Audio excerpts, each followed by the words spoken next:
My husband, James Scott, never saw me as a person. I was an asset, a beautiful piece of his portfolio, the perfect wife to complement his million-dollar life.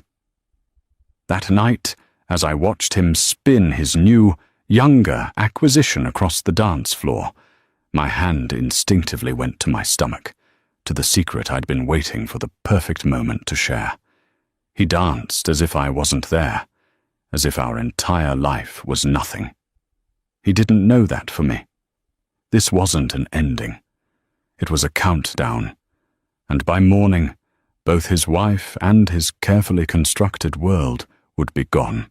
The crystal chandeliers of the Fairmont Chicago's Imperial Ballroom dripped light onto the city's elite. It was the annual Starlight Foundation Gala, the glittering apex of the philanthropic season, and I, Sharon Russ, was playing my part to perfection. My emerald silk gown, a custom piece by a designer James had approved of, clung to a body that held the most profound secret of my life. At 3 months pregnant, I was still a whisper of a new reality, a secret known only to me. James had always been a breathtaking dancer. It was one of the first things that had captivated me when we met at a university fundraiser a decade ago. Tonight, his bespoke tuxedo fit his athletic frame like a second skin as he led Rochelle Cherry through an intricate, passionate tango. Her crimson dress was a slash of defiance against the ballroom's muted elegance, a color chosen to be seen, to claim. They moved as one, a seamless, fiery entity, their bodies communicating a story of clandestine meetings and shared desires. They make quite the pair, don't they? A voice purred beside me. Melissa Vance, wife of one of James's junior partners, held her martini like a weapon. Her eyes, however, weren't on the dancing couple, but on me, searching for a crack in my composure.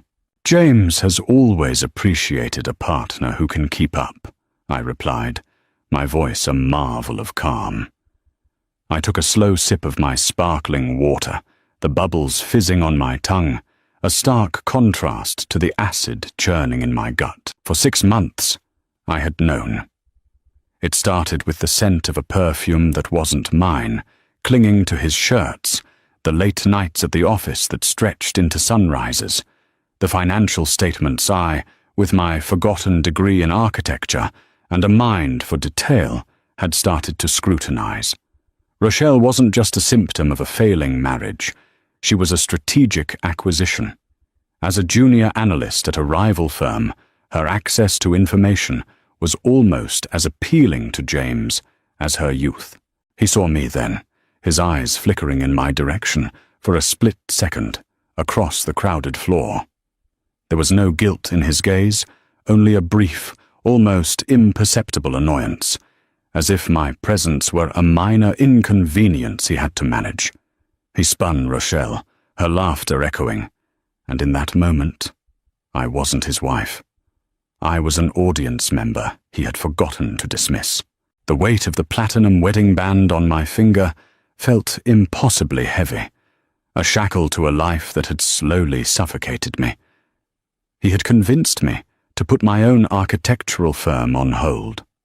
"Just for a few years, Sharon," he'd said, his voice smooth as honey. "Until Scott Capital is stable. Then we'll build your dream." The years had passed. Scott Capital had become a titan in the private equity world, and my blueprints gathered dust in a forgotten corner of our Lincoln Park brownstone. My dream had become my little hobby. I moved through the throng of bodies, the murmur of conversations about stock options and summering in the Hamptons fading into a dull roar. I found myself at a small, unoccupied cocktail table near the edge of the dance floor. The orchestra transitioned to a slower, more intimate melody. James pulled Rochelle closer, his hand splayed possessively on the small of her back. Her head rested on his shoulder, their faces so close they were breathing the same air. This was the moment.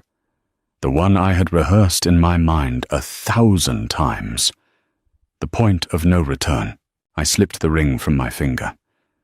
The metal was cool against my skin, a stark contrast to the heat of my resolve. It was a beautiful ring, a flawless 5-carat diamond James had presented as a symbol of his unwavering commitment. It was, I now knew, just another investment, designed to appreciate in value and secure my compliance. I walked to the edge of the dance floor, directly in their line of sight as they turned. James's eyes widened slightly, a flicker of confusion crossing his perfectly composed features.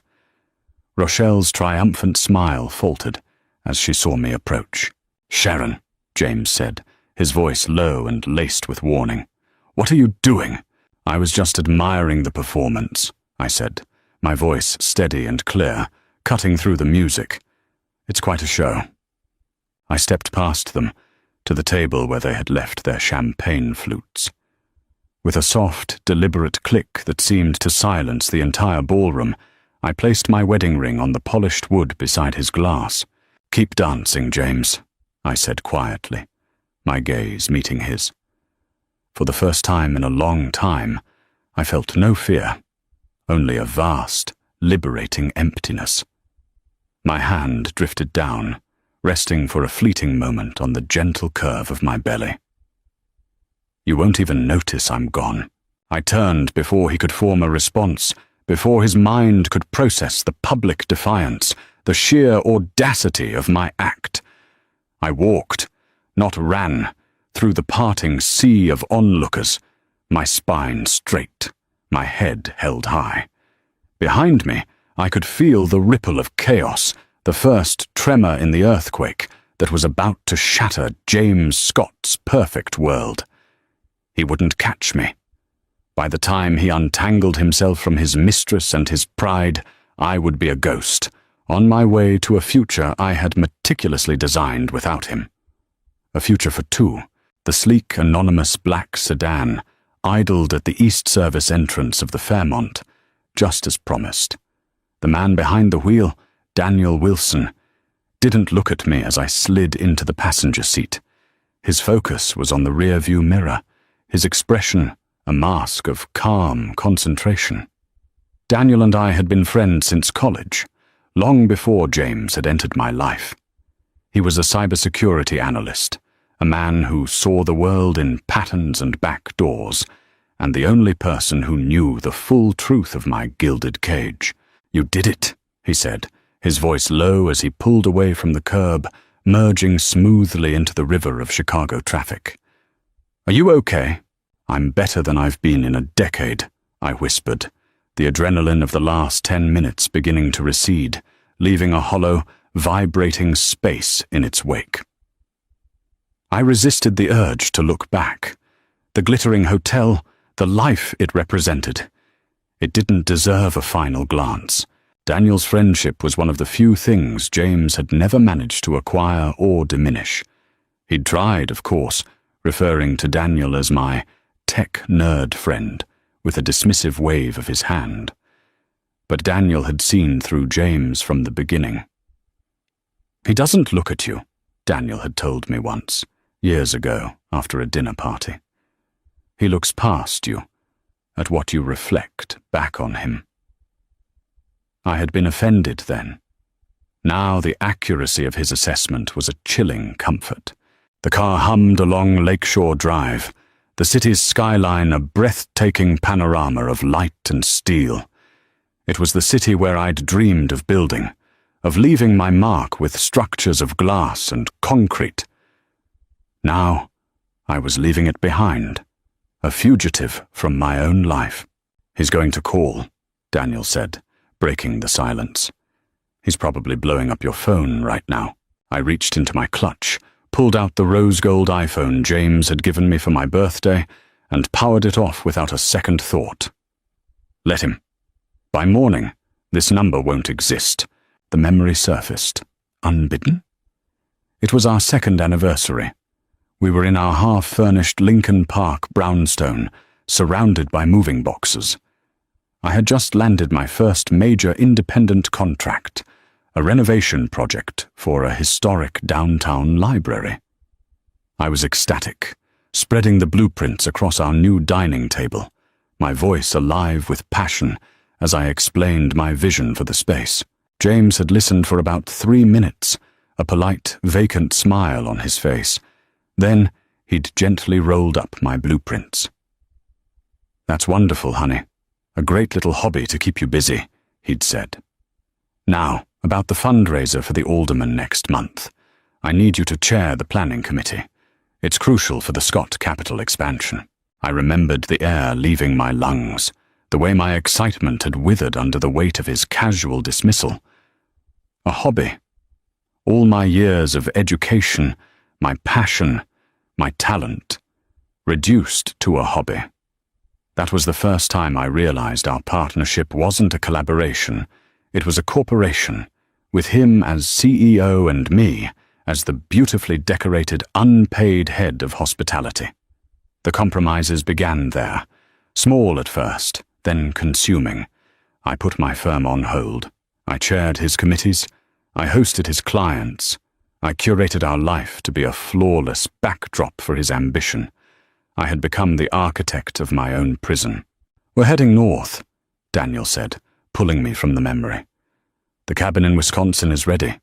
You'll be safe there for a few days while we initiate the next phase." "And the package?" I asked, my voice tight.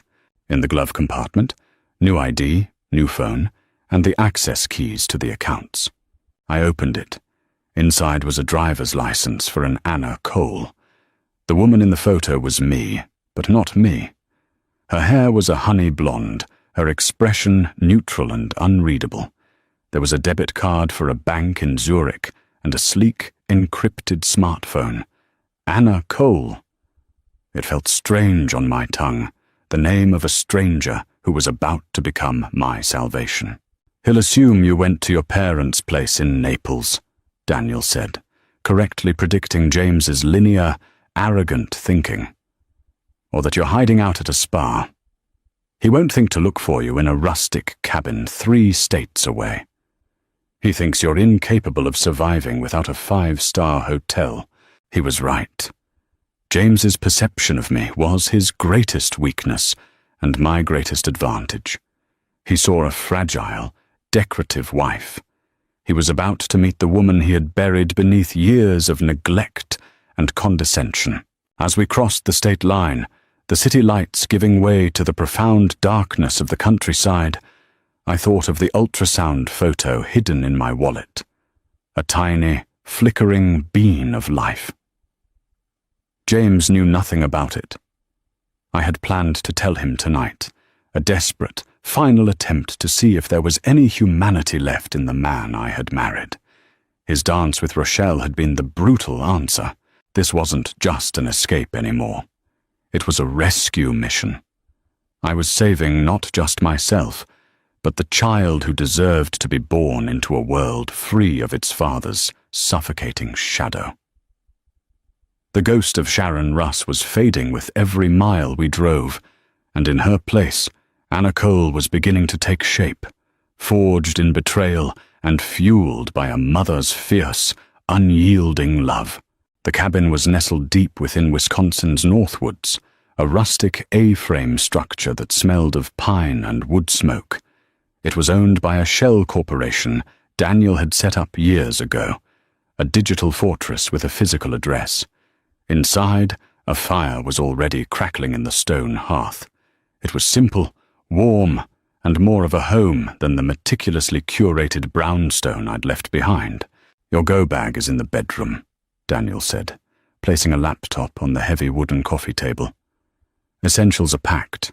The rest of your things, we'll have to consider them casualties of war." I thought of my architectural books, my drafting table, the half-finished clay models of buildings that would never be built. They weren't just things. They were pieces of a self I had allowed to be amputated. "It's fine," I said, my voice betraying a small tremor. "They belonged to a different person." Daniel opened the laptop. "Okay, phase 2. The offshore account is active. The first transfer cleared an hour ago. Exactly 50% of all legitimate, liquid joint assets. No more. No less. For months, with the secret help of a forensic accountant Daniel had vetted, I had been tracing the labyrinth of our finances. I meticulously separated the money we had earned and saved together from the shadowy investments and private accounts James had created without my knowledge. I was taking only what was legally mine. The rest, the evidence of his deception, was my insurance policy. The dead man's switch is armed, Daniel continued, his fingers flying across the keyboard. It was his idea. A secure cloud server held copies of every incriminating document I had found. If I didn't log in with a specific code every 72 hours, the entire package would be automatically sent to the board of Scott Capital, the SEC, and the top financial journalist at the Chicago Tribune. It was a digital sword of Damocles hanging over James's head. I sank onto the worn leather sofa, the warmth of the fire a welcome comfort. The adrenaline had completely worn off, replaced by a bone-deep exhaustion. Now that the escape was real, the enormity of what I had done, and what had been done to me, crashed down. The affair with Rochelle was the most visible betrayal, but it wasn't the wound that had severed us. The true killing blow had come 3 months ago. James was supposedly at a partner's retreat in Aspen. I was searching his home office for some old tax documents when my hand brushed against a loose floorboard beneath his desk. My architect's eye had always noted it was slightly misaligned. Curiosity piqued. I pried it open. Inside was a leather folio. It didn't contain stock certificates or secret love letters. It contained mortgage documents. A second mortgage, to be precise, for $2.5 million taken out against our fully paid-off Lincoln Park home. My signature was on every page, a flawless, undeniable forgery. The notary was a junior associate at his firm. I remembered staring at the papers, my vision blurring. He hadn't just been cheating on me. He had stolen our foundation, the one tangible asset that was supposed to be our shared future. The money had been wired to an account I couldn't access, an account tied to an LLC I had never heard of. When I confronted him, he had laughed it off. "It's a temporary liquidity solution, Sharon. A brilliant investment for the firm. The returns will be astronomical. You have to trust me. Trust me." The 2 words he had used to dismantle my life, piece by piece. Trust me when I said you should put your career on hold. Trust me when I said we should use your inheritance for the down payment on the house. Trust me when I said there was nothing going on with Rochelle. That was the moment love died. Not in a fiery explosion, but in the cold, silent vacuum of discovery. The planning for my exit began the next day. The affair was just noise. The forged signature was the declaration of war. "Sharon?" Daniel's voice was gentle, pulling me from the darkness of the memory. "You're thinking about it, aren't you? The house." I nodded, unable to speak. "What he did was more than just criminal," he said, his gaze steady. "He looked at the home you built together, the future you were planning, and he leveraged it like any other asset on his balance sheet. You included. He was right. In James's world, everything and everyone had a price. He'd calculated my value and decided I was worth less than a high-risk investment. He had failed to account for one thing. I was no longer willing to be undervalued. I took the new phone from the table, its surface cool and unfamiliar. On the screen, Daniel had installed a private banking app. I logged in, and there it was. A balance that represented not just money, but freedom. A future. Enough to start over. Somewhere far away. Somewhere Anna Cole could build something new. Not just for herself, but for the tiny life growing inside her. "Thank you, Daniel," I said, the words feeling utterly inadequate. I couldn't have— I know, he interrupted softly. You would have done the same for me. Now get some sleep. The real work begins tomorrow. As I lay in the cabin's small guest room, listening to the wind sighing through the pines, I felt the first flutter in my womb. A tiny, reassuring pulse. It was a promise. I wasn't just running away from a man. I was running toward a future, and for the first time in a very long time, I would be its sole architect. I woke to the insistent buzz of the encrypted phone. The digital clock read 7:12 a.m.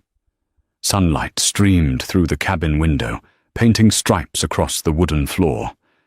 It was Daniel. His voice was grim, stripped of its usual calm. He's moving faster than we anticipated. He's already called the police. I sat up, my heart starting a frantic rhythm against my ribs. They'll make him wait 24 hours. An adult has the right to leave. Normally, yes, Daniel said. But James Scott isn't a normal person. He donated $500,000 to the police chief's re-election campaign last year. They're treating it as a priority, high-risk missing person case. He's playing the concerned husband card, and he's playing it hard. A chill snaked down my spine. I had underestimated his brazenness, his ability to manipulate the very systems meant to protect people. I moved to the living room, where the small television was tuned to a 24-hour news channel. And there he was. James stood on the steps of our brownstone, his face a mask of carefully crafted anguish. Rochelle was nowhere in sight. He wore a somber grey suit, his expression grave as he spoke to a scrum of reporters. "I'm begging for my wife's safe return," he said, his voice thick with emotion. "Sharon has been under immense stress lately. She hasn't been herself.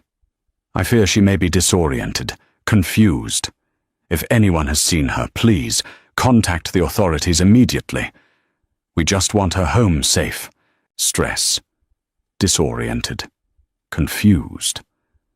The words were poison darts, designed to discredit me before I could even speak.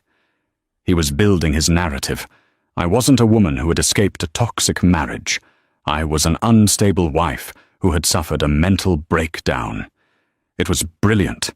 It was diabolical. "Standard playbook." Daniel's voice crackled over the phone. "If he can't be the hero, he'll be the victim. It gets worse. He's offering a $50,000 reward. 50,000. That was enough to turn every gas station attendant, motel clerk, and nosy neighbor between Chicago and the coast into a potential informant. The safety of my anonymity was evaporating with every word he spoke. "They're triangulating your old phone's last location to the Fairmont," Daniel continued. "They'll be pulling surveillance footage from the entire area. My car will be on it. You need to get rid of it," I said instantly. "Already on it. Meeting a contact in Milwaukee who specializes in making vehicles disappear. But this accelerates everything, Sharon. You need to be transformed, and on the road by noon." I looked at my reflection in the dark television screen. The dark brown hair, the familiar shape of my face. It was the face of a missing person. It was a liability. In the bathroom, the supplies Daniel had packed were laid out like a surgeon's tools. Boxes of honey blonde hair dye, colored contacts, makeup palettes designed for contouring, for changing the very structure of one's face. The physical transformation from Sharon to Anna had to happen now, and it had to be perfect. As the acrid smell of the hair dye filled the small room, I thought about James's performance. He was a master manipulator, not just of finances, but of people. He had manipulated me for years, convincing me my own ambitions were small and frivolous compared to his grand vision. Now he was doing it to the entire city. My old life felt like a distant country. The woman who hosted elegant dinner parties and selected fabric swatches seemed like a stranger. That woman would have been terrified. She would have been broken by James's public betrayal. But Anna Cole wasn't broken. She was focused. As I washed the dark dye from my hair, watching it swirl down the drain like remnants of a past life, the encrypted phone buzzed again. It was a news alert from a local business journal that Daniel had forwarded. The headline read, "Scott Capital announces major European expansion. London office to open Q4. I froze, water dripping from my newly blonde hair onto the floor. The article detailed James's ambitious plan to launch a new headquarters in London. It quoted him extensively about his vision for global market dominance. The article was dated 2 days ago, the day before the gala. He had been planning a move.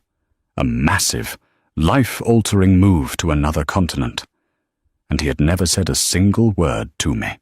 My mind raced, connecting the dots. The second mortgage, the mysterious LLC, the drained accounts. It wasn't just a liquidity solution for his firm. He was funding his own escape, an escape that clearly didn't include me. Then Daniel sent a second link, this one from a high-end international real estate blog. The headline was a punch to the gut. Knightsbridge penthouse sells for $8.5 million to U.S. financier. The article featured a photo. It was of James, beaming, standing on the balcony of a stunning glass-walled apartment with a panoramic view of Hyde Park. And standing next to him, her hand linked through his arm, was Rochelle Cherry. The floor seemed to drop out from under me. All this time, I had been meticulously planning my escape from him, believing I was one step ahead. But he had been planning his own exit all along. A new firm, a new continent, a new life with a new woman. I hadn't just been betrayed. I had been slated for abandonment. My disappearance hadn't ruined his plans. It had merely been an inconvenient, premature start to them. A strange, cold fury settled over me, displacing the fear. This changed everything. My plan was no longer about just disappearing and starting over. It was about survival against a man who would have left his pregnant wife with nothing but a mountain of debt and a forged signature. I looked at the emerging blonde woman in the mirror. Her eyes were still Sharon's, but they held a new, hard light. "Daniel," I said into the phone, my voice devoid of any tremor. "Change of plans. I'm not hiding in the Midwest. Book me a ticket. I'm going to London. If James Scott wanted to build a new empire, I would be there to watch it burn." There was a moment of stunned silence on the other end of the phone. "London?" Daniel finally said, his voice a mixture of disbelief and dawning respect. "Sharon, that's the heart of his new operation. It's the last place you should be." "No," I countered, my voice hardening with newfound conviction. "It's the only place I can be. He'll be looking for a distraught, broken woman hiding in a small town in America. No one will be looking for a confident, successful architectural consultant setting up a new practice in the UK. They'll be looking for Sharon Russ. They won't even see Anna Cole." My mind was racing, the architect within me seeing the structural flaws in James's grand design. He was arrogant. He believed he had outsmarted everyone, especially me. His arrogance was the weakness I could exploit. Hiding was a defensive move. Going to London was an offensive one. "This is insane," Daniel breathed. "But it's also brilliant. It's a classic misdirection. But getting you there, a commercial flight, is impossible. Your face, even changed, is too much of a risk. The TSA, facial recognition, James will have put you on every watch list he can." "Then we find another way," I said, already toweling my blonde hair dry. The transformation was startling. The lighter hair color changed the entire tone of my skin, the shade of my eyes. I was already becoming someone else. "There's a network," Daniel said after a long pause. People I know through my work. Not criminals. Specialists. They help people disappear. Journalists in danger. Witnesses. People like you. It's deep. It's underground. And it's expensive. But they can get you to London without a paper trail. Use it, I said without hesitation. The money in the Zurich account was for this. It was for survival. While Daniel made the call, I finished my transformation. The hazel-colored contacts went in, turning my dark brown eyes into a warm, ambiguous shade. I used the contouring makeup, subtly altering the perceived shape of my cheekbones and jawline. I dressed in the simple, practical clothes from the go bag, jeans, a cashmere sweater, comfortable boots. Nothing like the designer labels Catherine Elliott favored. When I looked in the mirror, the woman staring back was a stranger. Plausible. Unremarkable. Invisible. An hour later, Daniel called back. It's done. A woman will meet you in 2 hours. Her name is Marlene.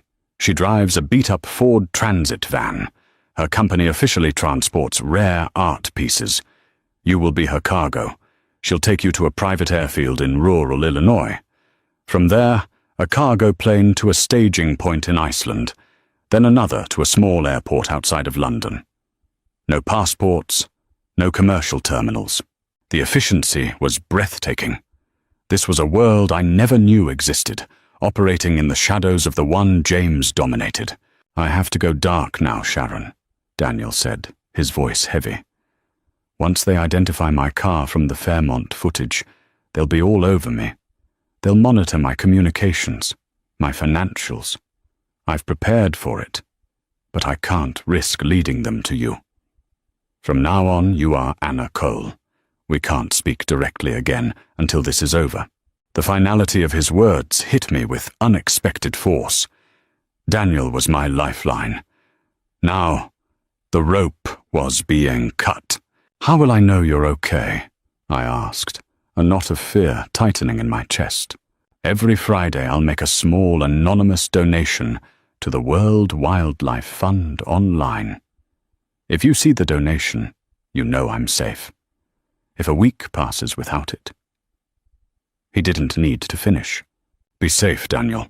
You too, Anna, he said, using the new name for the first time. The call ended. I stood in the silent cabin, completely and utterly alone. For a fleeting moment, the weight of it all threatened to crush me. I was a pregnant woman with a fake name, about to be smuggled across the Atlantic in a cargo plane, heading toward a confrontation with a powerful, ruthless man. I took a deep breath and placed a hand on my belly. The faint flutter I'd felt before was stronger now, a tiny flicker of life reminding me what this was all about. This wasn't just my fight. It was ours. I packed the few remaining items into a simple backpack. I wiped down every surface in the cabin, erasing any trace of my presence. As I waited for Marlene, I powered up the new laptop and began my research. I wasn't just going to London to hide. I was going there to build. I searched for small, independent architectural firms, co-working spaces for creative professionals, industry networking events. I started building the foundation for Anna Cole's professional life before she even set foot in the city. James had erased Sharon Russ's career. He would never get the chance to touch Anna Cole's. He thought he was building a global empire. He had no idea a ghost was coming, a ghost who knew all his secrets and had nothing left to lose. The hunter was about to become the hunted, and the game was moving to a new continent. The brown Ford Transit van that pulled up to the cabin looked exactly as Daniel had described, unassuming and slightly battered.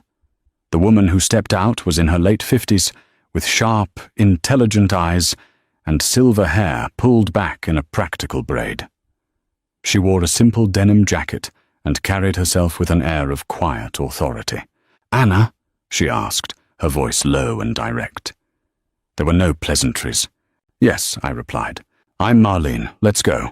We're on a tight schedule. The back of the van was surprisingly sophisticated. It was climate-controlled and fitted with secure harnesses and padded compartments. My backpack was stowed, and I was strapped into a small, concealed passenger seat. It was windowless and isolating, a moving vault designed to transport priceless objects. Today, that object was me. We drove for hours in silence. Marlene was a focused, methodical driver, her eyes constantly scanning the road and her mirrors. She was a professional, and her competence was a strange comfort in the disorienting darkness. "Daniel told me about your change of plans," she said eventually, her voice coming through a small intercom. "It's a bold move. Most people in your situation just run." "My husband left me with no other choice," I said. "Running isn't enough. Men like him, they don't just let go," Marlene observed. "They see people as possessions. When a possession is stolen, they'll burn down the world to get it back, not because they miss it, but because their pride can't handle the loss." Her words perfectly encapsulated James's mindset. His frantic search wasn't born of love or concern. It was a desperate attempt to regain control of a narrative that was slipping from his grasp. We arrived at a small private airfield in the middle of nowhere. The plane was a nondescript cargo jet. The pilot and co-pilot nodded at Marlene, but asked no questions. I was led aboard and secured in a small, pressurized compartment near the cockpit. It was rudimentary, but safe. As the plane took off, leaving the country I had once called home behind, the reality of my new life began to set in. I was no longer Sharon Russ. I was cargo. I was a secret. I was free. The journey was a blur of darkness, engine hum, and fitful sleep. When we finally landed, it was on another remote airstrip, this one surrounded by the stark, volcanic landscape of Iceland. A different team, equally professional and silent, transferred me to another plane. The second leg of the journey was shorter. When the cargo doors opened again, the air that greeted me was cool and damp. It smelled of rain and green earth. I was in England. Marlene was waiting for me. She drove us away from the airfield, this time in a modest sedan. We headed towards London, the urban sprawl gradually building around us. "We have a place for you," she said. "A corporate apartment in Islington, leased for 3 months under your new name. It's clean, secure, and private." The apartment was perfect. It was a modern, furnished one-bedroom in a quiet residential building. It was anonymous enough to be safe, yet located in a vibrant neighborhood where a single professional woman wouldn't stand out.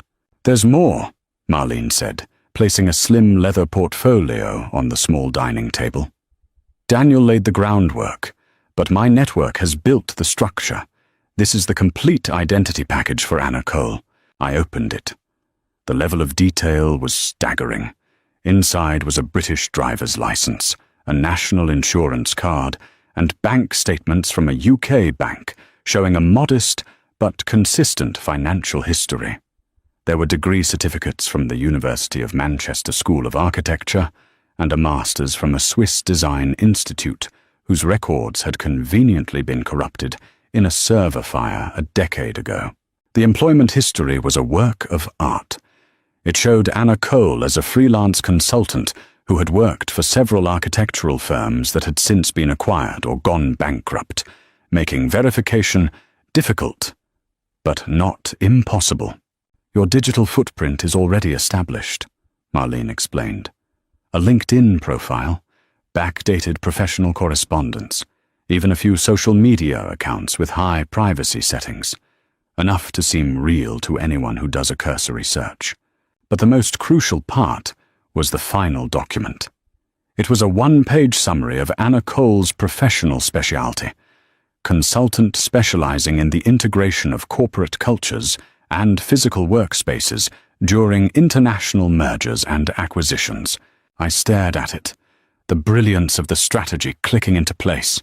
James's new venture, Elliott and Associates, is planning to acquire several smaller British firms to establish their London presence, Marlene said, confirming my thoughts. They will need exactly the expertise that Anna Cole offers. You could be hired by one of those firms before the acquisition even happens. It gives you a legitimate reason to be inside their world. It was the ultimate Trojan horse. I wouldn't be an outsider trying to peer in. I would be an expert, invited inside the very walls of his new empire. There's one final step, Marlene said, her tone becoming more serious. The paperwork is one thing. Inhabiting the identity is another. You need to unlearn Sharon. Her posture, her vocal patterns, her deference. We have someone who can help. The next 3 days were a masterclass in psychological transformation. A woman named Dr. Alani Reed, a former behavioral analyst for MI6, worked with me. She was relentless. She corrected my posture. Sharon stands like she's apologizing for taking up space. Anna owns her ground. She retrained my speech. Sharon softens her opinions with qualifiers. Anna states her analysis with confidence. She even changed the way I made eye contact. It was exhausting.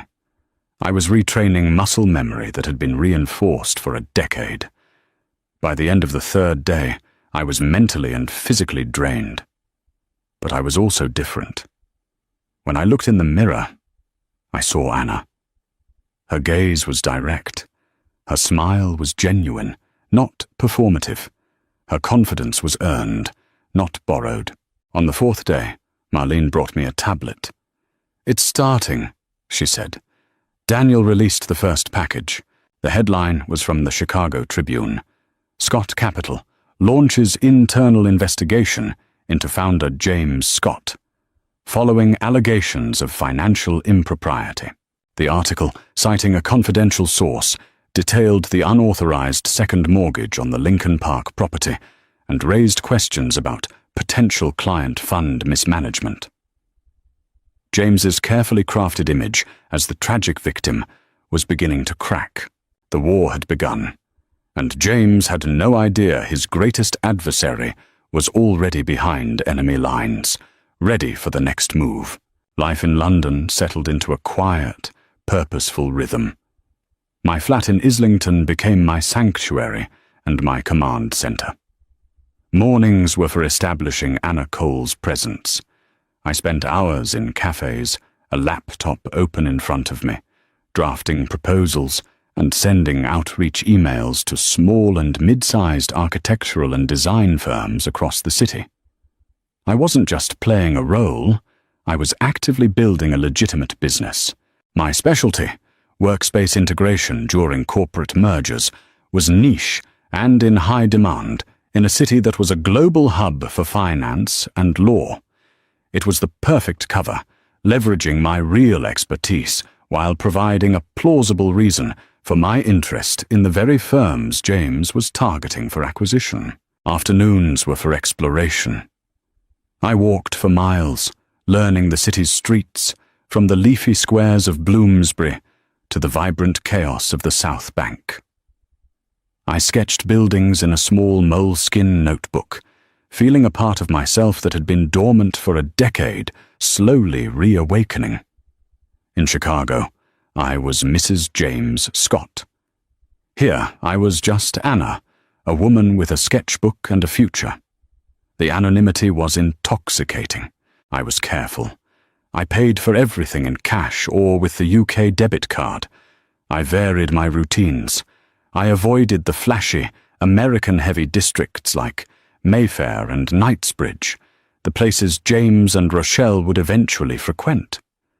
I was a ghost, deliberately haunting the parts of the city they would never think to look. Every Friday, I checked the World Wildlife Fund's website, and every Friday, a new small donation would appear in the public ledger. Daniel is safe. The simple confirmation was a lifeline, a silent conversation across an ocean. 3 weeks after my arrival, the second wave of Daniel's attack hit. This time, the story was bigger. An investigative piece in the Wall Street Journal. The Missing Wife and the Missing Millions. Inside James Scott's Web of Deception. The article was a masterpiece. It methodically laid out the timeline of James's financial maneuvers, juxtaposing them against his public pleas for my return. It detailed the forged mortgage, the offshore LLC, and the Knightsbridge penthouse purchase. It didn't just suggest impropriety, it provided a roadmap of his fraud. Crucially, it included a quote from a handwriting expert who deemed the signature on the loan documents a highly skilled but definite forgery. The narrative collapsed overnight. James was no longer the grieving husband. He was the primary suspect in a story of greed and betrayal. The Chicago PD, facing public humiliation for being so easily manipulated, immediately reclassified my case, and the SEC officially launched a formal investigation into Scott Capital. I read the article from my small London flat, a cup of tea growing cold in my hands. There was no triumph, no glee, only a cold, grim satisfaction. This was the inevitable consequence of his actions. I hadn't created his downfall. I had simply turned on the lights so the world could see the monster he had always been. My phone, the secure one Marlene had given me, buzzed with a message from an unknown number. The protocol was simple. If a message was legitimate, it would contain a specific 5-digit code. The code was there. The message was brief. He's distracted. The board is forcing him out. Rochelle is lawyering up. Now is the time to plant the seeds. It was time for Anna Cole to make her move. The next day, I attended a networking event for commercial design professionals in Shoreditch. I circulated, making conversation, discussing trends in sustainable office design. I was no longer the silent wife, standing by her husband's side. I was a professional, speaking with authority on a subject I loved. I targeted a conversation with the managing partner of a firm called Dalton and Finch, a respected historic British firm that I knew, from my research, was struggling financially and ripe for acquisition. I also knew it was at the top of James's target list. I introduced myself as Anna Cole. I spoke about my recent work in Switzerland, helping 2 merging banks integrate their workspaces without losing productivity. The partner, a man named Alistair Finch, was intrigued. That's precisely the challenge we may be facing, he admitted, his guard lowered after 2 glasses of wine. We're in talks about a potential partnership with a larger American entity. It's a delicate process, I said sympathetically. Merging corporate cultures is as much about architecture as it is about human resources. The physical space dictates how people interact, collaborate, and feel about the change. I gave him my card. Should you need an independent consultant to help navigate that transition, I'd be happy to have a conversation. He took the card, his expression thoughtful. Anna Cole, I'll keep this. It's very likely we'll be in touch. I walked home that night under the soft glow of London's streetlights. It was a gamble, a deliberate step into the path of the storm. But it felt right. James had built his empire on deception, on using people as pawns. I was using my intellect, my genuine skill, to build a new life.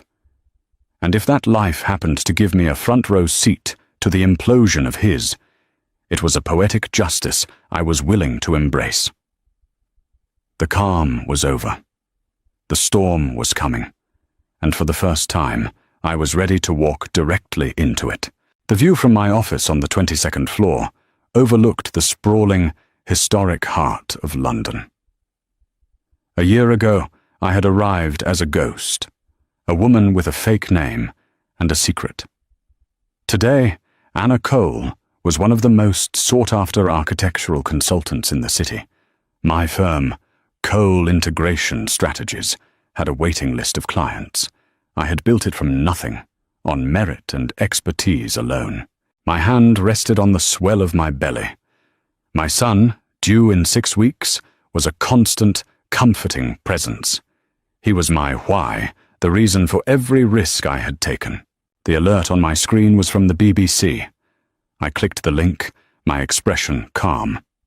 American financier James Scott, sentenced to 7 to 10 years in federal prison for fraud and embezzlement. I scanned the article. James had pleaded guilty. The evidence against him, originating from the documents I had gathered, had been overwhelming. Scott Capital was bankrupt, its assets seized and liquidated. His former partners had turned on him, eager to save themselves. The empire he had been so proud of was nothing but a pile of legal ash. A separate, smaller article mentioned Rochelle Cherry. She had testified against James in exchange for immunity. Her career was in ruins. The last she was seen, she was boarding a flight back to her hometown in Ohio, her face shielded from paparazzi. The Knightsbridge penthouse had been seized as a proceed of crime. The life she had grasped for had vanished as quickly as it appeared. My secure phone, used only for communicating with the network, vibrated. It was a message from Daniel. Our first direct communication in a year. Justice of a sort. The Lincoln Park house sold at auction today. The last link is severed. You're free, Anna. Completely. I looked out at the London skyline. Was I free? I had been free the moment I walked out of that ballroom. This was just the epilogue. The story was no longer about James. It was about me. The irony was not lost on me that my biggest client was the consortium that had acquired the remnants of Dalton and Finch, the very firm James had been trying to buy. I had been hired to oversee the complete redesign and cultural integration of their new London headquarters. I was, quite literally, building a new future on the ruins of his failed ambitions. There was a soft knock on my office door. My assistant, a bright young woman named Chloe, popped her head in. "Alistair Finch is here to see you." "Send him in," I said. Alistair, the former partner of Dalton and Finch, now a senior executive in the new entity, entered. He was a kind, steady man who had become a friend and mentor over the past year.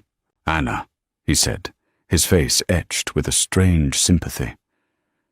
"Did you see the news about that American fellow, James Scott?" I kept my expression neutral. I saw the headline, a cautionary tale. "Indeed," Alistair said, shaking his head. "The reason I bring it up is, well, it's a bit odd. When we were in our initial buyout talks with his people a year ago, they mentioned his wife, an architect. Her name was Sharon Russ." He looked at me, a flicker of curiosity in his eyes. "They said she had vanished. A terrible tragedy." I just thought, what a strange coincidence. Both architects, both, well, you know. My heart gave a single hard thud against my ribs. But my voice was even. "The world is full of coincidences, Alistair. Now, about the plans for the 4th floor atrium." We moved on, the moment passing. But it was a stark reminder of how close the two worlds, Sharon's and Anna's, still were. The ghost of the past was always there, just beneath the surface. Later that evening, as I walked home through the gentle London drizzle, I thought about his words. A tragedy. The world saw Sharon Russ's disappearance as a tragedy, the sad end to a story of a troubled woman. They didn't know it was a birth. I stopped in front of a small, independent bookstore, the warm light spilling onto the wet pavement. In the window was a book titled Invisible Women: How Society Erases Female Contribution. A year ago, I was one of them. My contributions to our life, our home, our finances, all erased by James to fuel his own narrative. He had tried to make me invisible. So I became invisible. And in that invisibility, I found my power, I found my voice, I found my strength. I continued home, my hand on my belly, feeling the gentle kick of my son. He would be born here, in London. He would have a British passport. He would grow up knowing only Anna Cole, a woman who built things, a woman who was strong and independent.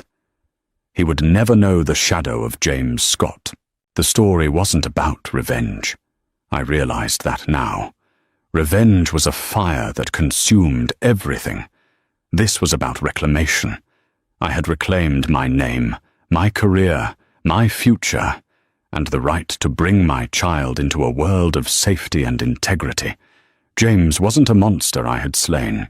He was simply a structural weakness in my old life, a flawed foundation that I had to demolish before I could build something true and lasting. And I was, first and foremost, an architect. Sharon's journey from a silent, betrayed wife to the powerful architect of her own destiny shows that sometimes the greatest act of defiance isn't a loud declaration, but a quiet, meticulously planned disappearance. She didn't just escape her husband, she outmaneuvered him, reclaimed her identity, and built a new future on her own terms, proving that true freedom isn't about running away, but about strategically rebuilding. Her story is a powerful reminder that the quietest people often have the most resilient spirits. If this story of resilience, strategy, and ultimate redemption moved you, please give this video a thumbs up and share it with someone who appreciates a story of strength. Don't forget to subscribe to our channel and hit the notification bell so you never miss a tale of justice and transformation. What part of Anna's plan impressed you the most? Let us know in the comments below.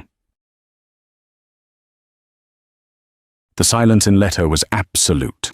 It was a suffocating, $100,000 silence, broken only by the sharp, stunned intake of a dozen breaths. Sebastian Montgomery, titan of tech, ruler of New York, was frozen. His smile, the one that charmed boards and disarmed rivals, had dissolved into a mask of pale, waxy horror. Across the room, framed by the restaurant's grand archway, stood his 7-month pregnant wife, Genevieve. She was a vision in blood red, her eyes not filled with tears, but with a terrifying Arctic calm. And she was walking right toward him. The silence in the Montgomery penthouse was a specific kind, a heavy, expensive silence that absorbed sound. It was the silence of thick Persian rugs laid over marble floors, of triple-paned glass that muted the roar of New York City into a distant, inconsequential hum. For Genevieve Ainsworth Montgomery, this silence had once felt like peace. Now, at 8:07 p.m. on her 5th wedding anniversary, it felt like a tomb. At 32, Genevieve possessed a kind of beauty that seemed both timeless and fragile. Fine-boned, with hair the color of pale honey and eyes the shade of a stormy sea, she moved with the innate grace of old money. Her family, the Ainsworths, were Boston Brahmins, their wealth as established and understated as their ancestral homes. Marrying Sebastian Montgomery 5 years ago had been a merger, a union of her family's legacy with his bombastic, new money empire built on aggressive tech acquisitions. They were the city's golden couple.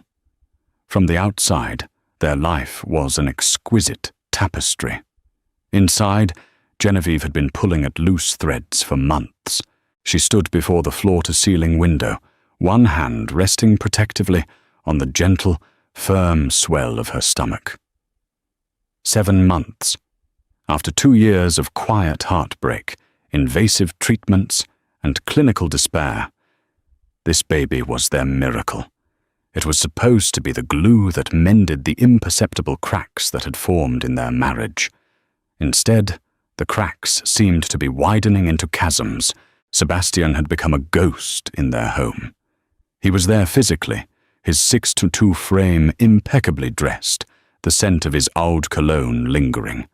But his attention, his warmth, his spirit, those were absent. He lived through his phone, a small, secretive smile sometimes touching his lips. When she'd ask, the answer was always the same, clipped, dismissive litany. Work, Jen, always work. Tonight was their 5th anniversary. She had booked a private chef, the scent of seared scallops and truffle risotto, now a sickening mockery in the air. She'd arranged for her favorite peonies to fill the apartment and laid out the sapphire earrings he had given her on their 1st anniversary. It was a desperate, hopeful attempt to reclaim what they had lost. At 6 p.m, he'd breezed in, tossing his briefcase onto a velvet chaise. He didn't kiss her. He kissed the air near her cheek. Evening. Don't wait up for me. I've got that late dinner with the Japanese investors. We're trying to close the Kenjiro deal. Genevieve's heart, which had been fluttering with fragile anticipation, plummeted. Sebastian, it's tonight, our anniversary. He paused, halfway to the bedroom, and turned. For a moment, she saw a flicker of something in his eyes. Guilt, perhaps. But it was extinguished as quickly as it appeared, replaced by a mask of mild irritation. Right. Damn. Look, Jen, I'm sorry. This deal is massive. Billions on the line. We'll celebrate this weekend. I'll take you anywhere you want. Fly to Paris just for the weekend. How about that?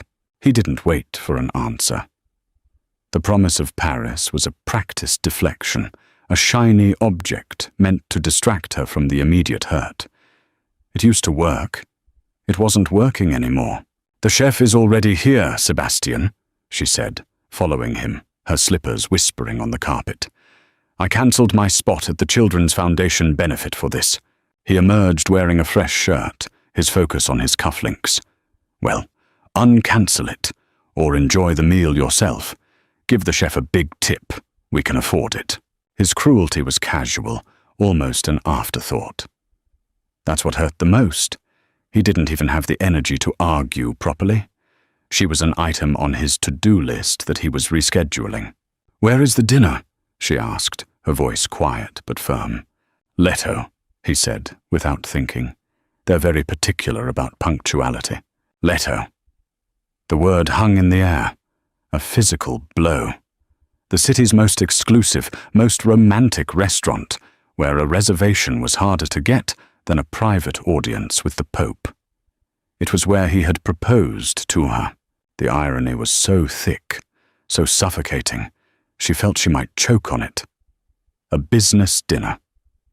With Japanese investors, at the most intimate French restaurant in the city. The lie was not just a lie, it was an insult to her intelligence. She watched him spritz on his cologne, adjust his Patek Philippe watch. He looked every inch the billionaire titan of industry. He looked like a stranger. All right, Sebastian, she said, her voice betraying none of the turmoil inside her. She smoothed down the front of her silk maternity gown. Have a successful dinner. He gave her a brief, satisfied smile, pleased by her easy capitulation. That's my girl. I'll make it up to you, big time. He leaned in for another air kiss and was gone. The heavy front door closed with a soft, definitive click that echoed the closing of a door in her heart. The silence returned, heavier than before. The baby gave a soft kick, a gentle reminder of the life she was carrying. She pulled out her phone, her fingers trembling slightly. She didn't call her mother. She called the one person in Sebastian's orbit whose loyalty she had always trusted, a quiet, unassuming man who saw everything. Mr. Pembroke, she said, her voice low. I need a favor. I need to know about my husband's reservation at Leto tonight. There was a pause. Mr. Pembroke had been Sebastian's personal driver for a decade, a man of profound discretion. His silence was his answer.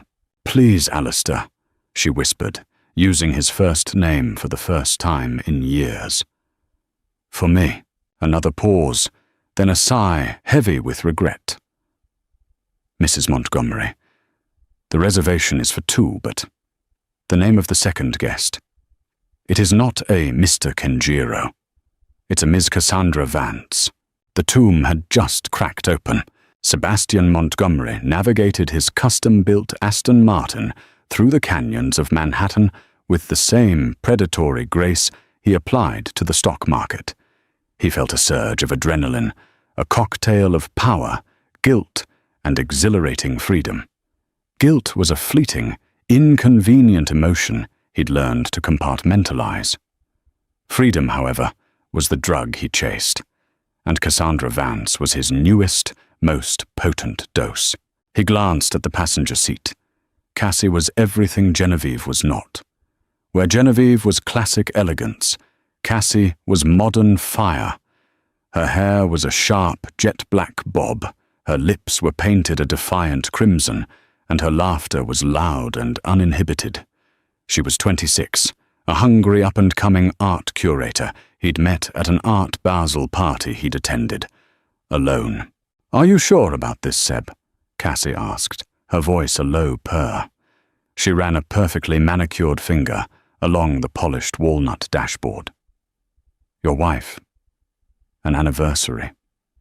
It feels necessary," he interrupted smoothly.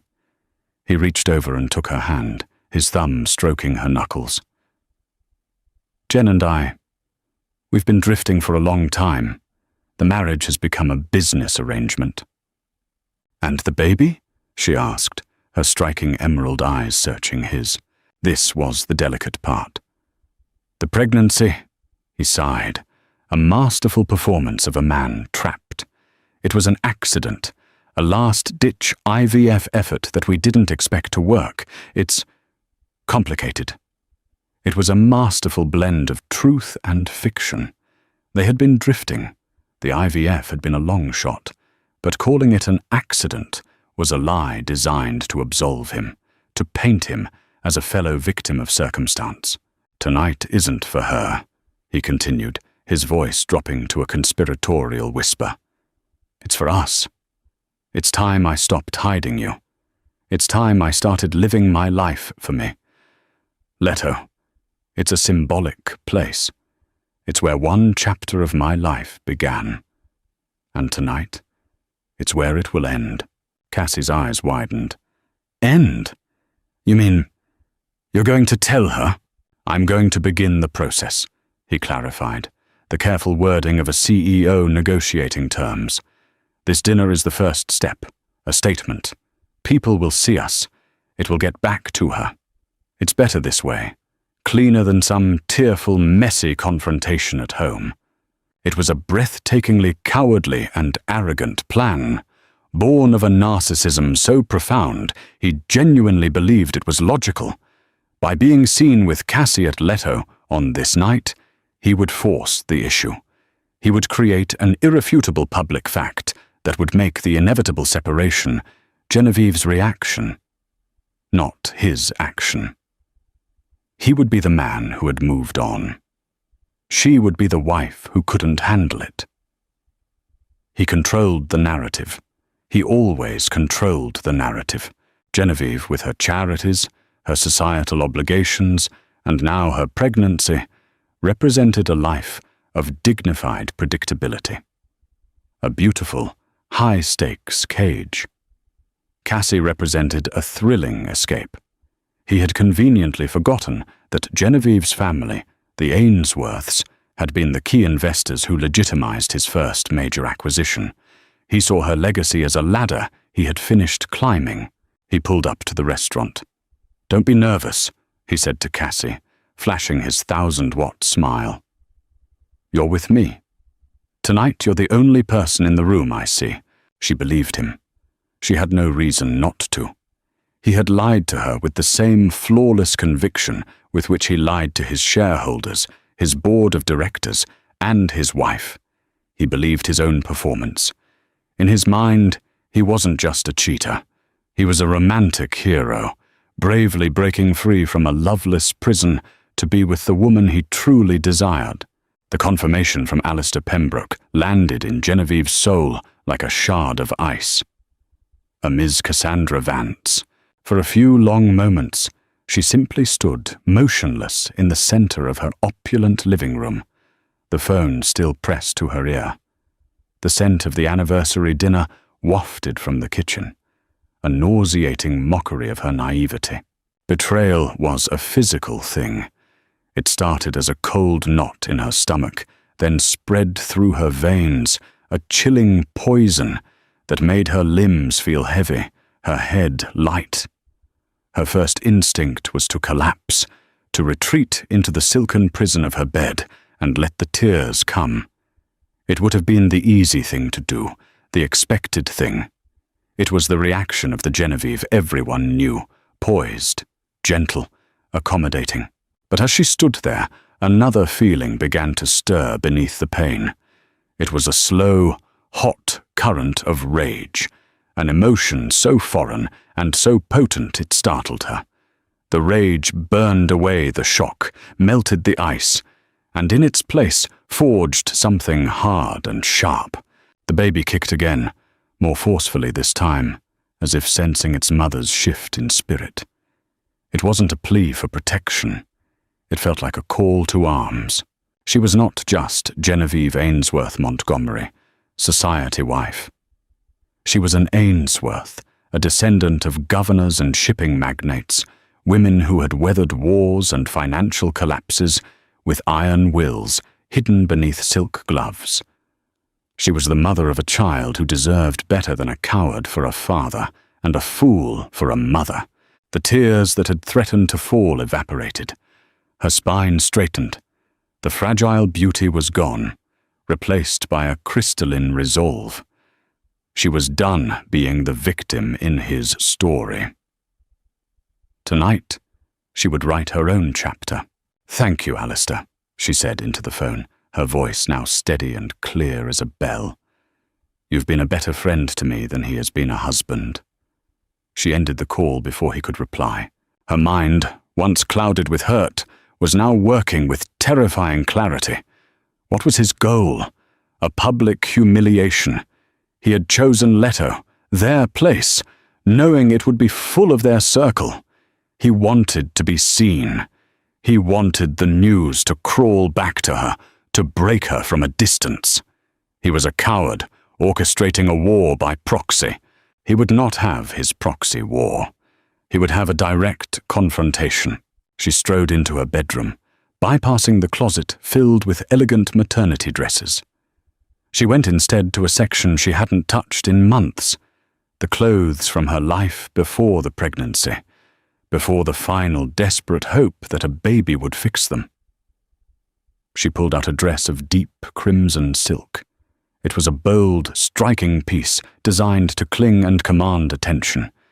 It would be tight over her bump, an unapologetic declaration of her state. She was not a wilting flower.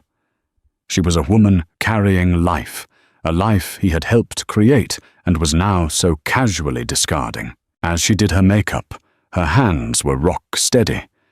She lined her eyes, a sharp, dramatic cat eye.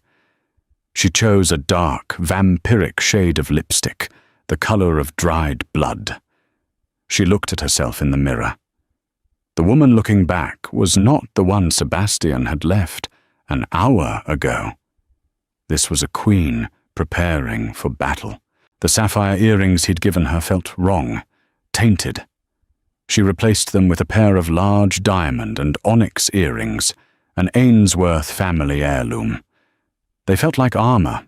She walked back into the living room. The private chef, a kindly man named Pierre, looked up from the stove with a worried expression. "Madame Montgomery, is everything all right?"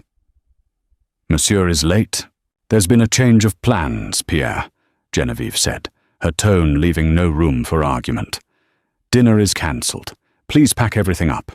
Send the bill for your full service to my husband's office, and add a significant inconvenience fee." Pierre's eyes widened, but he simply nodded. "Oui, madame." Genevieve slipped on a pair of sharp stiletto heels. Impractical. Painful. Perfect. She grabbed a small clutch, her phone, and paused by the table set for two. With a deliberate, steady hand, she picked up the single perfect peony from the vase and snapped its stem. The quiet crack was deeply satisfying. She didn't call a car service. She walked out to the street and hailed a yellow cab, the kind of transport Sebastian would have sneered at. The city lights blurred past, a river of gold and neon. During the ride, she didn't rage or cry. She planned. She thought about prenuptial agreements, about company bylaws, about the shares in Montgomery Tech that were held in her name as part of the marriage merger. She thought about the Ainsworth legal team, a pack of sharks who had been with her family for generations. Sebastian thought this was a personal drama. He had forgotten it was also a business transaction, and he was about to make a very, very bad trade. When they arrived at Leto, the maître d', a severe-looking man named Antoine, greeted Sebastian with the practiced deference reserved for the city's true royalty. "Monsieur Montgomery, a pleasure. Your table is ready." Antoine's eyes flickered to Cassie for a microsecond, a flicker of professional surprise that he quickly masked. He knew Mrs. Montgomery well. Sebastian ignored it, high on his own audacity. He guided Cassie through the hushed, candlelit dining room, a space so intimate that every table felt like a private island. The air was thick with the scent of truffles and old money. Heads turned, whispers followed in their wake, like the ripples from a stone tossed into a still pond. He recognized at least a half-dozen people: a rival hedge fund manager, a Broadway producer, and, perfect, Catherine Reed, the editor of the city's most powerful gossip column. He had reserved the best table in the house, a secluded corner booth with a panoramic view of the park, the very table where he had asked Genevieve to be his wife. The cruelty of the choice was a demonstration of his power, a signal that he could overwrite their shared history with a new one. "It's beautiful," Cassie breathed, her initial nervousness melting away under the force of his confidence. "Only the best," he said, ordering a bottle of Cristal champagne. He conveniently forgot that Genevieve's obstetrician had advised him not to drink in solidarity with her. As the champagne was poured, his phone buzzed, a text from his COO about the Conjiro deal. He fired off a quick reply, feeling the familiar thrill of command. He could juggle it all: his empire, his wife, his mistress. He was Sebastian Montgomery, and the world bent to his will. "So," Cassie said, leaning forward, her eyes sparkling, "tell me about this new chapter. What does it look like?" Sebastian smiled, a slow, predatory smile. "It looks like you. It looks like my jet, but not for a weekend in Paris, for a month in the Maldives. It looks like you on the cover of Art World magazine, with the Montgomery Foundation backing your new gallery. It looks like whatever we want it to be." He was selling her a future, and she was buying it. He raised his glass. "To new beginnings, to new beginnings," she echoed, her glass clinking against his. Across the room, Catherine Reed discreetly snapped a photo with her phone. The ripples were already turning into waves. Sebastian saw it, and he felt a savage sense of satisfaction. The fuse was lit. He had no idea he was sitting at ground zero. The cab pulled up to Leto. Genevieve didn't hesitate. She paid the driver, stepped onto the curb, and took a deep, steadying breath. The doorman, accustomed to her arriving on the arm of Sebastian, rushed to open the door, his face a mask of confusion. "Mrs. Montgomery, what a surprise." "I'm sure it is," she said, her voice like Arctic air. She swept past him, her crimson dress a slash of color in the restaurant's muted, golden ambiance. Every head in the room turned. The whispers that had followed Sebastian and Cassie now fell into a stunned, absolute silence. The air crackled with tension. Catherine Reed's eyes were wide with predatory glee. This was a story beyond her wildest dreams. Genevieve's gaze swept the room, calm and imperious, until it landed on the corner booth. Their booth. She saw him laughing, leaning intimately towards a woman she had never seen before, a woman who was young, beautiful, and sitting in her seat. She saw the bottle of Cristal. She saw his hand resting on the other woman's, and in that moment Sebastian looked up. His eyes met hers across the room. His smile froze, then fell from his face.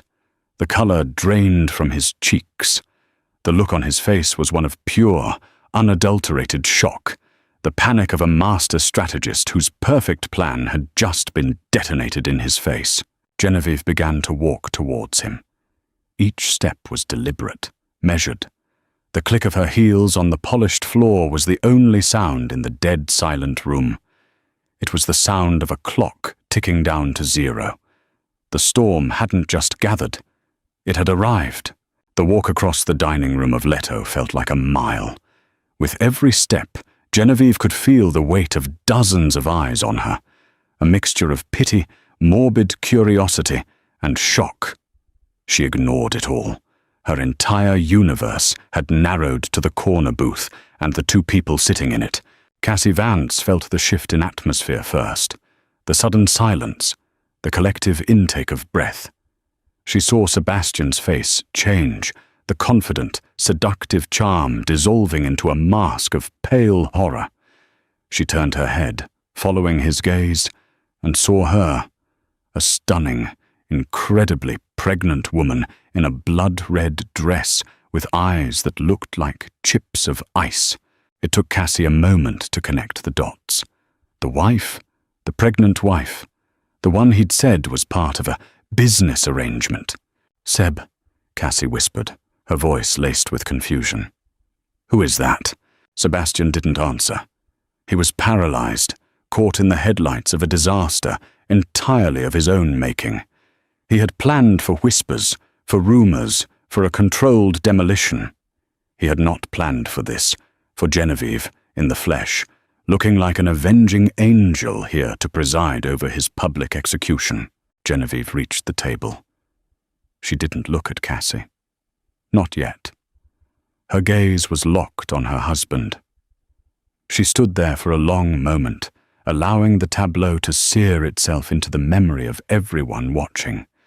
The billionaire, his mistress, and his 7 months pregnant wife. "Sebastian," she said.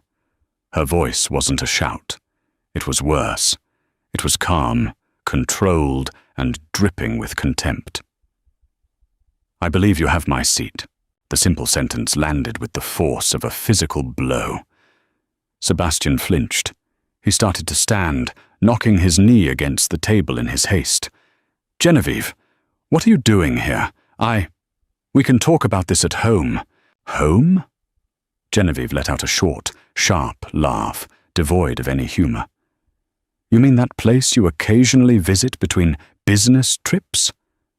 "No, I don't think so. You wanted a public statement, Sebastian. So here I am. Let's make a statement." Her eyes finally moved to Cassie. She took in the younger woman's sharp beauty, her expensive dress, her confused and dawning horror. Genevieve saw not an enemy, but another casualty of Sebastian's colossal ego.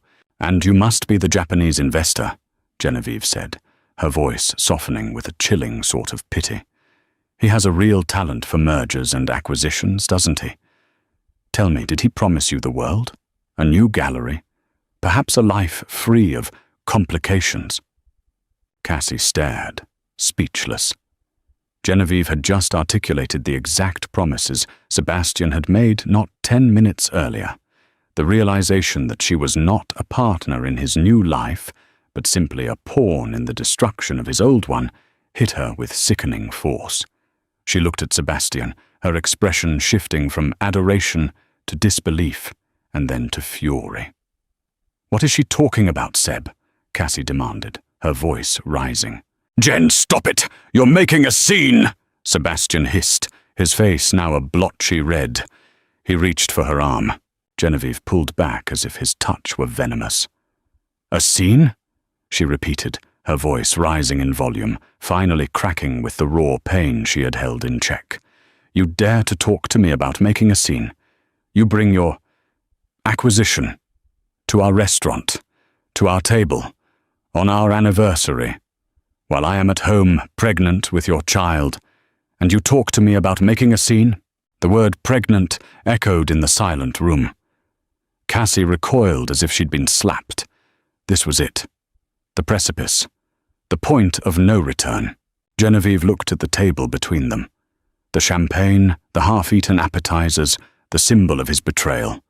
All the hurt, the lies, the months of quiet anguish, the calculated cruelty of this evening. It all coalesced into a single, white-hot point of rage. She had come here to confront him. But as she stood there, a new, primal impulse took over. It wasn't enough to talk. It wasn't enough to expose him. He wanted a statement.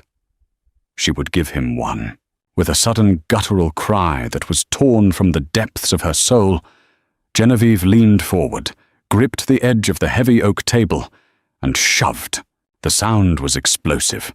A crash of shattering crystal, the clatter of silverware, the sickening, wet thud of food hitting the floor and the people around it.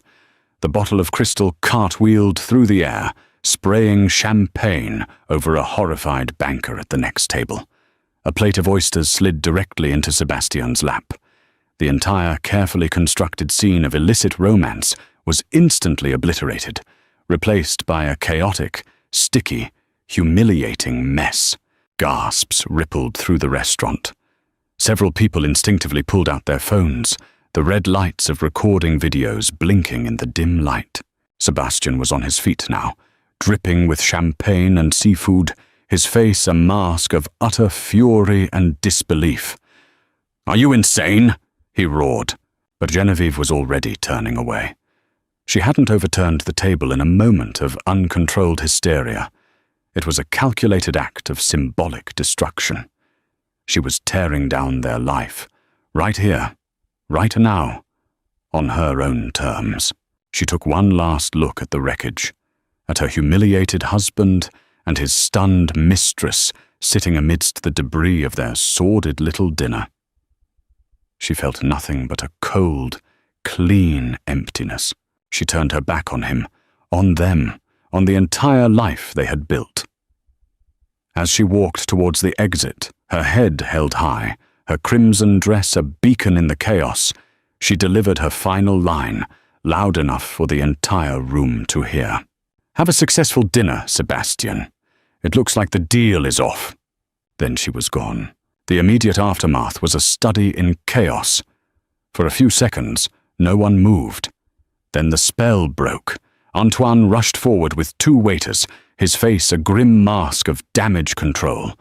Sebastian stood dripping, an oyster clinging precariously to his lapel. The whispers started again, this time with unconcealed scorn. The flash of Catherine Reed's phone cut through the dim light. "Get out!" Sebastian snarled at Cassie, his voice low and venomous. His grand gesture had backfired spectacularly, and like all narcissists in the face of failure, he needed a target. Cassie, spattered with food and shock, stared at him. The man who had promised her the world was now looking at her with pure hatred. The illusion shattered. "Me?" she shot back, her voice shaking with fury. "You lied to me. You used me. You told me she was just a business arrangement. I told you to be discreet. I didn't tell you to sit there and let my wife ambush us," he lied, desperately trying to rewrite history. "Your wife didn't ambush us, Sebastian," Cassie retorted, her intelligence returning with a vengeance. "She ambushed you. You're a coward and a liar." She grabbed her purse and pushed her way through the gawking diners, leaving him utterly alone in his self-made disaster. Sebastian saw Alistair Finch, his primary competitor in the tech space, watching from a nearby table. Finch raised his glass in a mock toast. The shame was a physical burn. Sebastian threw a black Amex card on a clean table. "Cover everything," he barked at Antoine, and if a single photo from this room leaks, I'll buy this restaurant just to fire you." It was an empty threat. The story was already out. As Sebastian strode towards the exit, he was met by a fresh hell. The paparazzi. A wall of flashing lights erupted. "Sebastian, is it true you were dining with a mistress?" "Mr. Montgomery, what's the status of your marriage?"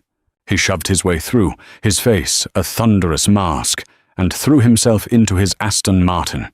He sped away, his phone exploding with calls from his PR chief, his lawyer, his mother. He had been humiliated. But more than that, he had been outmaneuvered. Genevieve's actions weren't hysterical. They were strategic. She had launched a hostile takeover of the narrative. He finally drove home, back to the silent penthouse. He expected to find it in disarray. Instead, it was pristine. The kitchen was spotless. The table for two was gone. The broken peony was gone. It was as if she and their anniversary had been erased. The only thing out of place was a single sheet of paper on the hall table. It wasn't a letter.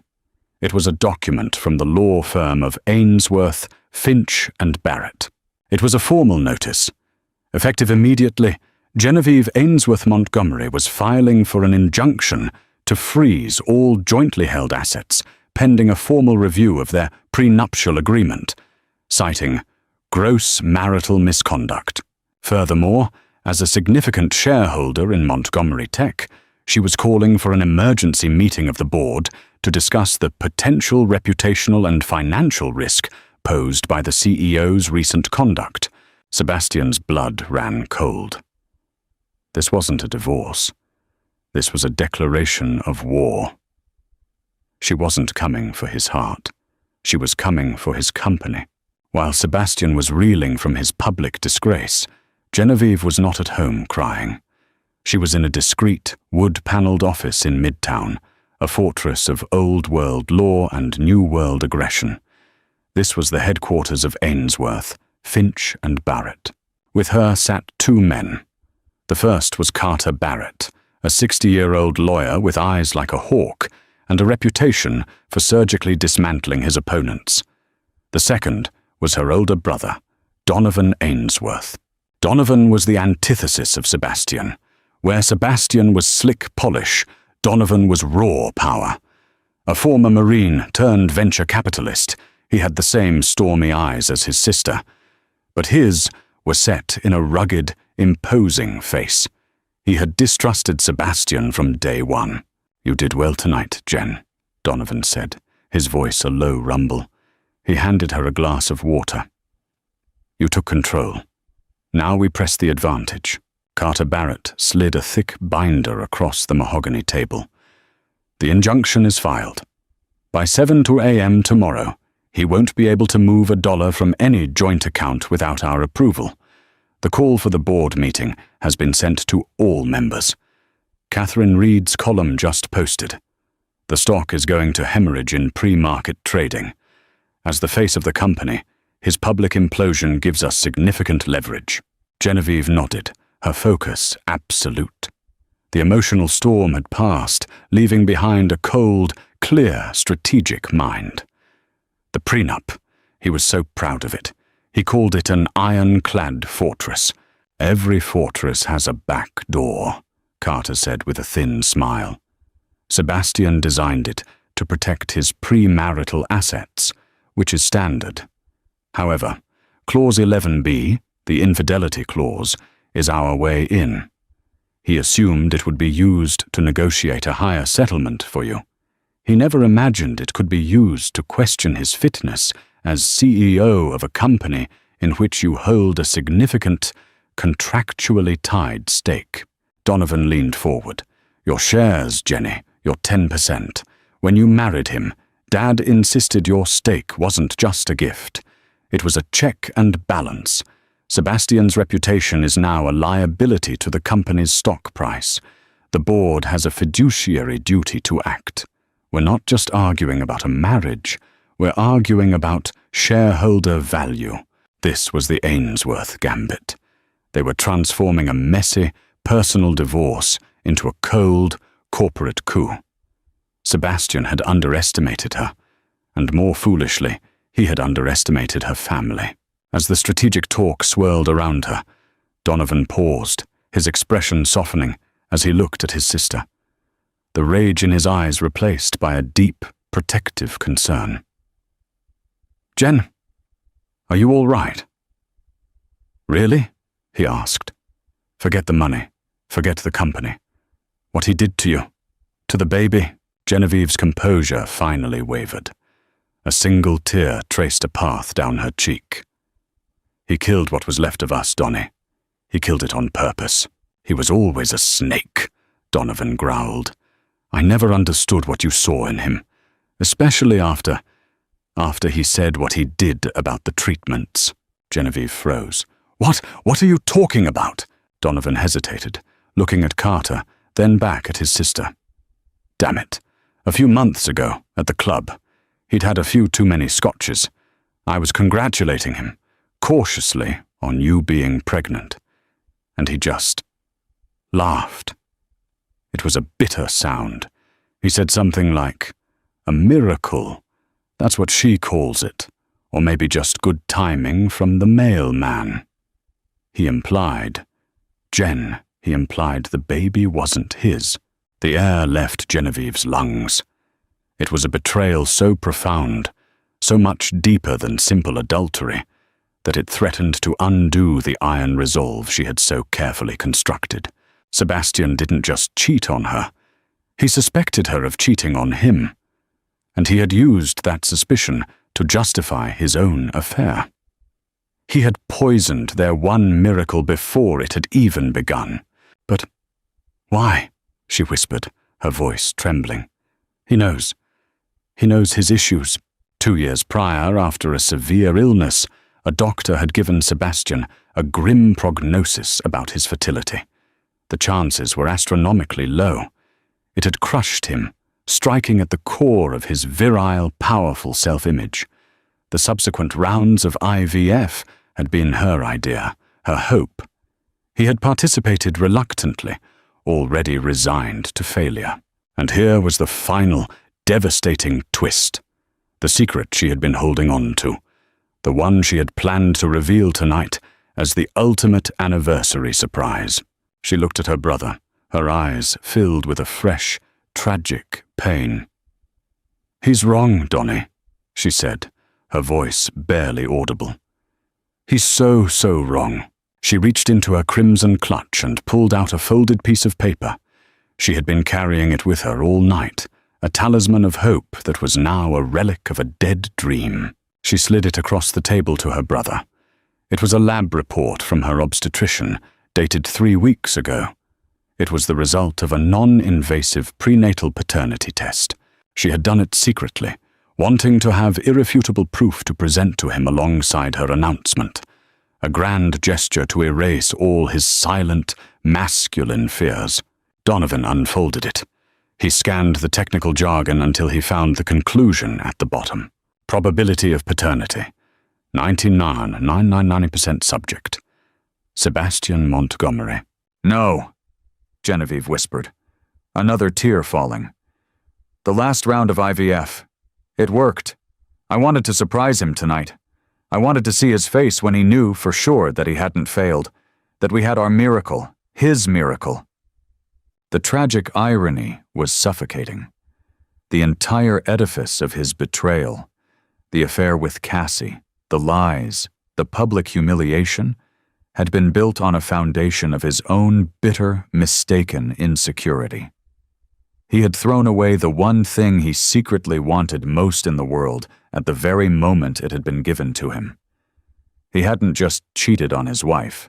He had betrayed his own unborn child in the most fundamental way possible. Carter Barrett, the lawyer who had watched this exchange in silence, cleared his throat gently.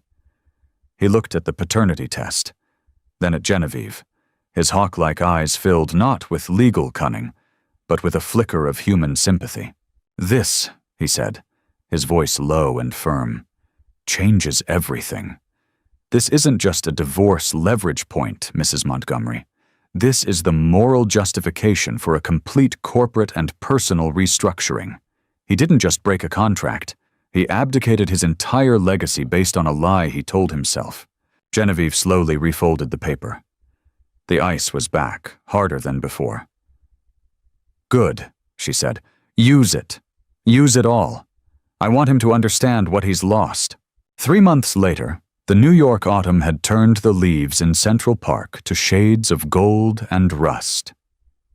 The city was the same, but the world of Sebastian and Genevieve Montgomery had been irrevocably altered.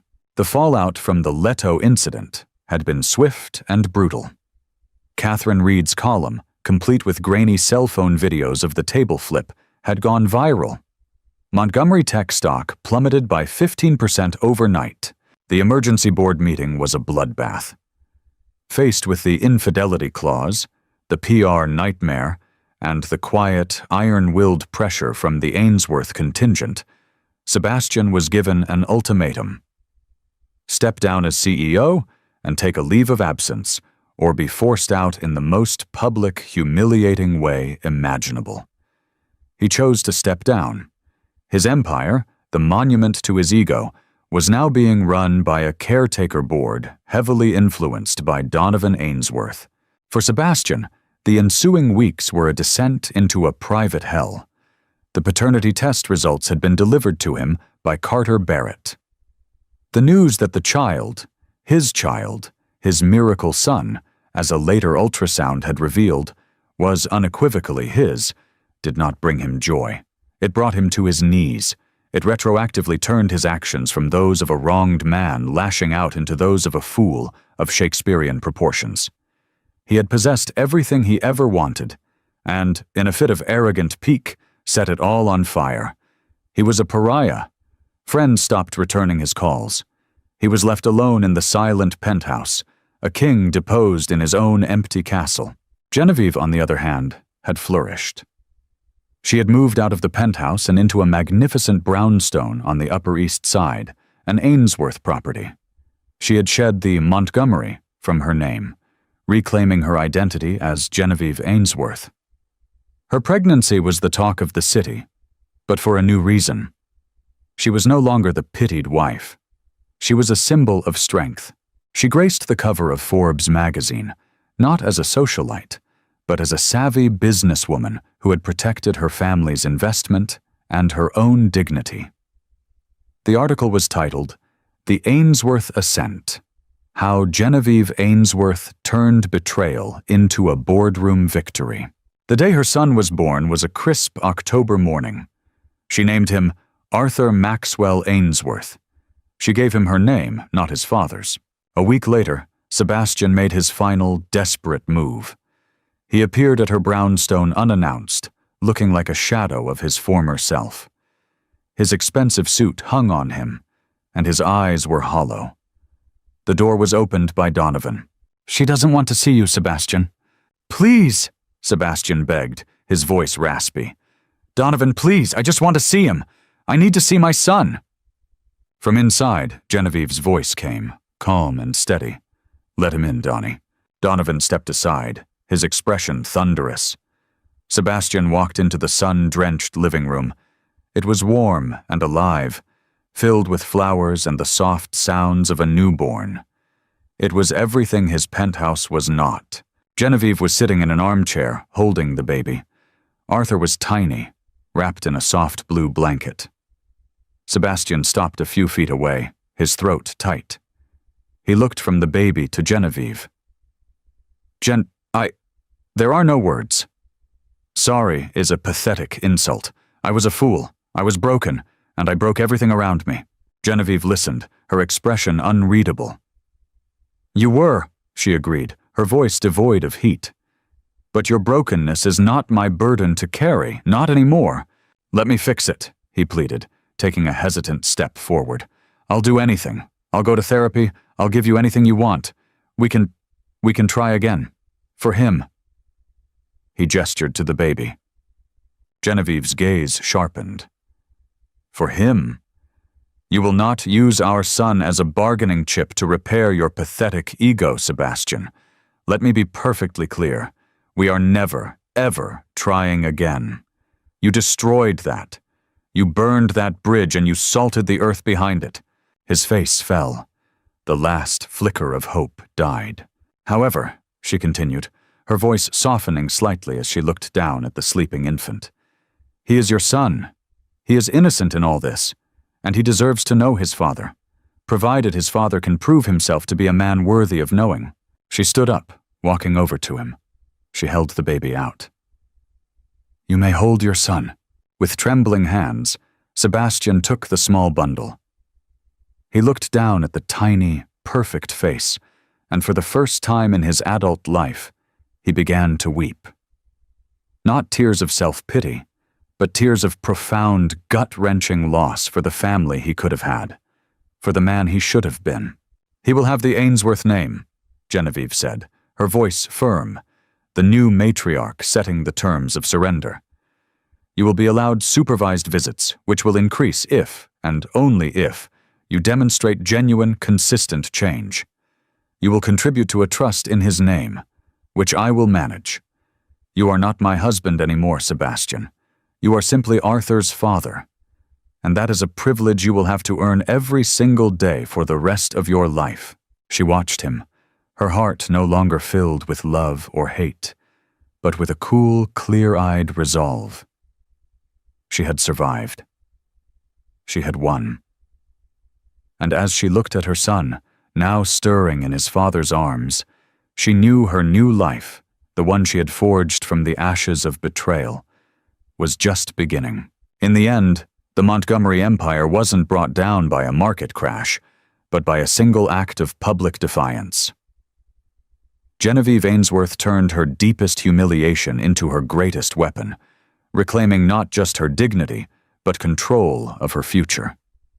She proved that true power isn't measured in stock prices, but in the courage to tear down a toxic world and build a new one on your own terms.